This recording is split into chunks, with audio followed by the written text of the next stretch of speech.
Bon, faut qu'on parle.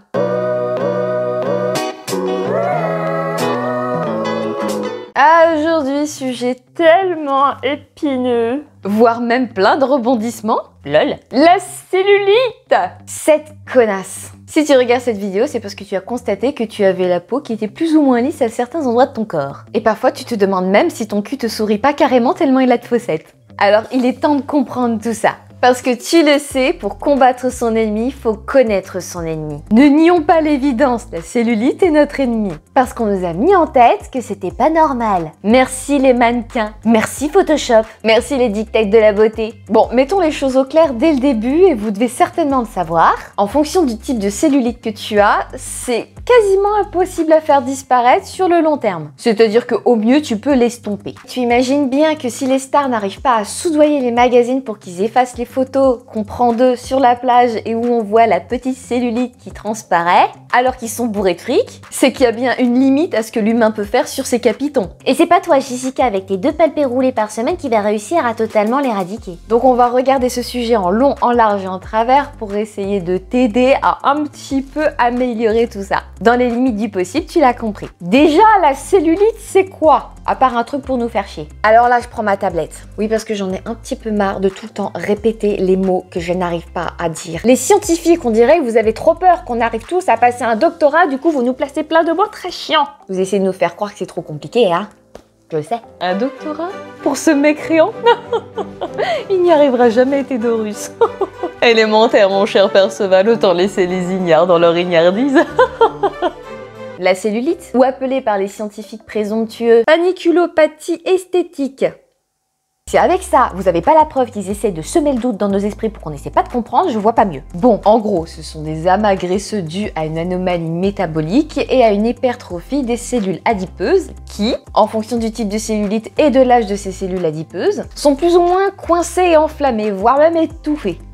Je suis coincée. Mais qui dit amas graisseux veut pas forcément dire que c'est parce que t'es gros. Il y a des gros qui n'ont pas de cellulite et des minces qui en ont. Ça n'a rien à voir. Et du coup, ça comprime les vaisseaux sanguins et les nerfs et ça entraîne un déficit d'échange nutritif. Ça fonctionne plus trop bien dans cette région. D'ailleurs, dans cette zone-là, ce qui nous embête vraiment beaucoup, c'est le tissu conjonctif adipeux. À tes souhaits. Bon, adipeux, tu sais ce que ça veut dire. Mais qu'est-ce que le tissu conjonctif? C'est une très bonne question. Le tissu conjonctif, c'est un peu l'un des 4 tissus qui font de nous des êtres de chair et de sang. Il y a plein de cellules évidemment, mais moi je vais vous réduire la liste à quelques-unes comme d'habitude, celles qui nous intéressent particulièrement, mais je vais vraiment survoler le sujet. Parce que c'est une réaction en chaîne, vous vous en doutez, et si je dois remonter à l'origine de l'humanité, on n'en a pas fini.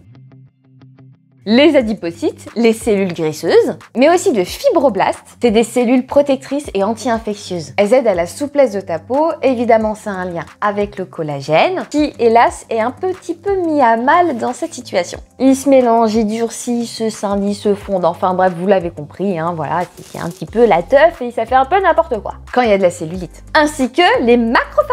Et je n'ai évidemment pas besoin de vous dire ce que sont que les macrophages, étant donné que vous avez tous regardé ma vidéo sur l'inflammation. Ça fait la milliardième fois que je le dis dans mes vidéos, mais s'il n'y en a qu'une seule à regarder, c'est celle-là. Bref, la cellulite est une déstructuration de ce tissu conjonctif. Il y a tout qui est comprimé là-dessous et du coup, il y a un problème d'échange de fluides, de bon fonctionnement des cellules, d'inflammation et tout ça. Ça peut plus respirer. Jafar, je t'en prie. Ça fait mal. Tu peux imaginer que soit c'est comme l'intérieur d'un métro à l'heure de pointe à Paris, en plein été. Oui, la totale avec le mec qui lève les bras alors qu'il a pas mis de déo, la nana qui a 48 orteils qui se disent bonjour, enfin bon voilà. Ou alors pour ceux qui ont jamais été à Paris, tu peux t'imaginer ça un petit peu comme la poussière qu'il y a sur la hotte de la cuisine. Celle qui est toute comprimée, toute poisseuse, il faut 1 milliard de pchit pour réussir à l'effacer. C'est un peu le même délire. Voilà, maintenant on a fini avec la partie un petit peu scientifique. On va donc parler des 3 sortes de cellulite. La cellulite œdémateuse, qui est le premier stade, où la peau est encore douce et élastique, mais où il commence à y avoir une petite stagnation des liquides dans les tissus. Une accumulation de lipides et d'eau. On dit aussi rétention d'eau pour les gens normaux. En second stade, on a la cellulite fibreuse. Les cellules adipeuses sont plus grosses, ça commence à s'enflammer, à se durcir, il commence à y avoir une perte d'élasticité. Bref, là tu commences à voir vraiment la peau d'orange sans avoir besoin de pincer. Et un troisième stade, c'est la cellulite sclérotique. Là, c'est le stade de c'est la merde. Les flux lymphatiques et sanguins sont donc ralentis, et donc les nodules, la peau est froide et douloureuse, et là, tu as une peau bien capitonnée. C'est pas très joyeux, mais évidemment, il y a des causes à tout ça. L'hérédité, le taux d'hormones, l'insuffisance veineuse, du coup, trouble de la circulation sanguine, un taux élevé de cortisol, un métabolisme lent, la cigarette. Ah, c'est son pote, hein, la cellulite, elle kiffe la cigarette. Vas-y, fume, sans souci. Une mauvaise alimentation, pas assez de fibres, trop de sucre, enfin tout ça tu connais. Les régimes à répétition et les yo-yo parce que tu entraînes ton corps à stocker plus de graisse. Certains médicaments, le manque d'eau. Oui, parce que ironiquement, lorsqu'on fait de la rétention d'eau, il faut boire beaucoup d'eau car elle aide beaucoup à la lipolyse et donc à la destruction de la graisse dans le corps. Les positions assises ou alors debout sans bouger trop longtemps, une pathologie des reins, des problèmes de thyroïde, la chaleur, la pilule, la grossesse, la sédentarité. Le sport augmente évidemment de bonnes réactions chimiques dans ton corps, de bonnes hormones, une bonne circulation sanguine, un bon métabolisme et aide au drainage lymphatique et veineux. Et d'ailleurs pour terminer, on va parler de ce dysfonctionnement lymphatique. Déjà, qu'est-ce que c'est que la lymphe? La lymphe libère des globules blancs qu'on appelle des lymphocytes. Ils sont chargés de nous défendre contre les agressions extérieures comme les virus ou les bactéries. C'est un peu ce qui élimine les déchets de notre corps. Et le souci, c'est que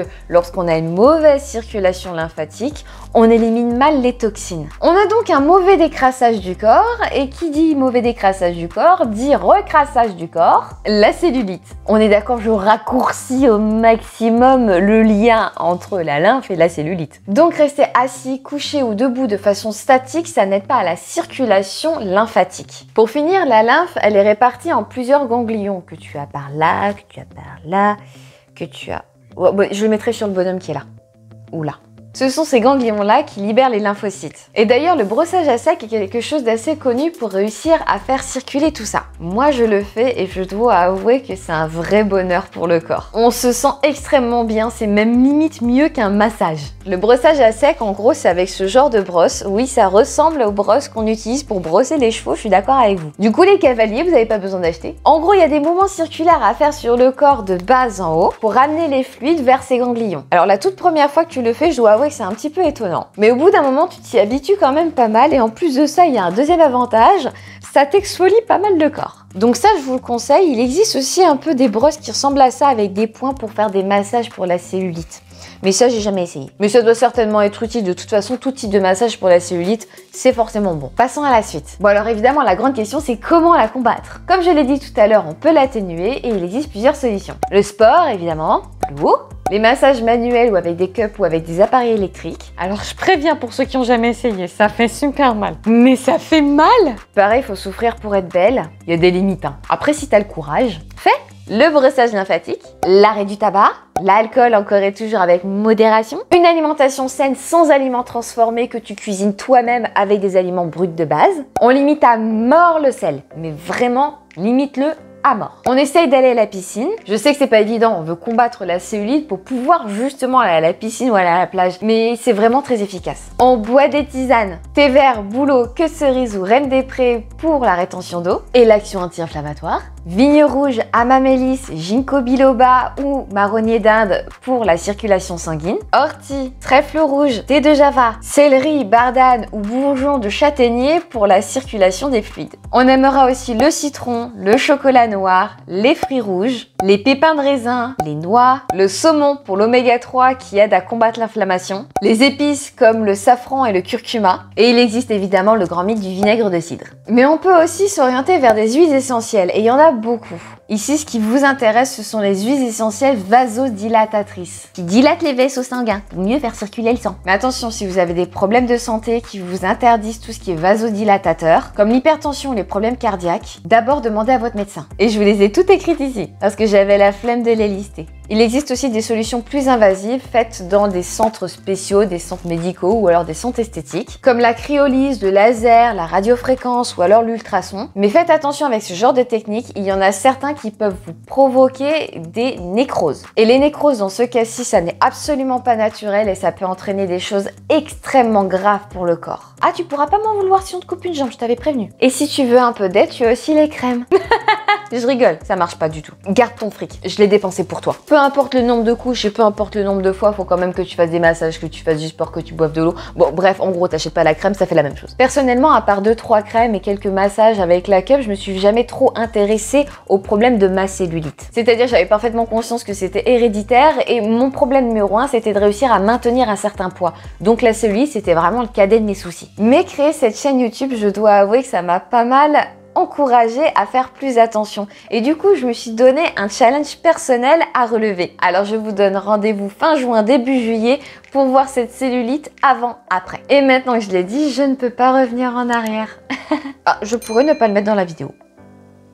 Et voilà! J'espère que cette vidéo t'a plu. En tout cas, j'ai essayé de résumer tout ce que je connaissais sur ce sujet du mieux que je pouvais. Avant de vous quitter, un petit rappel sur le sondage que j'ai mis sur ma chaîne dans le petit onglet communauté sur le type de vidéo que vous voudriez voir. N'hésitez surtout pas à voter. En tout cas, j'ai bien compris pour l'instant que ce qui vous intéressait le plus, c'était la nutrition et les recettes.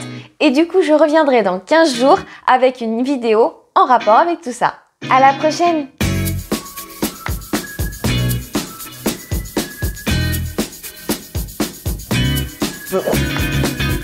Paniculopathie, œdématofibrose. Même en lisant, mais pourquoi vous nous faites chier avec des mots si compliqués? Je passe pour une conne. Cette cellulite, qui est aussi une paniculopathie esthétique, à chaque fois que j'arrive à dire ce genre de mots, je m'étonne moi-même, hein, vraiment. Oulala, dis donc, j'ai oublié de dire un truc. Ah, récompense pour ceux qui sont restés jusqu'au bout. Sur mes jambes, j'utilise ça. Voilà, je le mets quand je vais pour sortir ou quand je sens que j'ai les jambes qui ont un peu gonflé. Et je dois avouer que c'est très efficace. Par contre, faites attention à la contenance, c'est-à-dire qu'il n'y en a pas tant que ça. Donc vraiment, faites des petits pchits parce que ça coûte quand même son prix et qu'on l'utilise très rapidement. Ça fait une sacrée sensation de fraîcheur, qui est vraiment très agréable. Et en plus, ça contient quelques huiles essentielles dont je parlais dans la vidéo. Pourquoi ne pas donner ces astuces quand on en a? Essayez toujours, mais d'abord faites un test sur un endroit de votre peau pour voir si ça vous brûle pas ou si ça fait pas une réaction allergique. Voilà,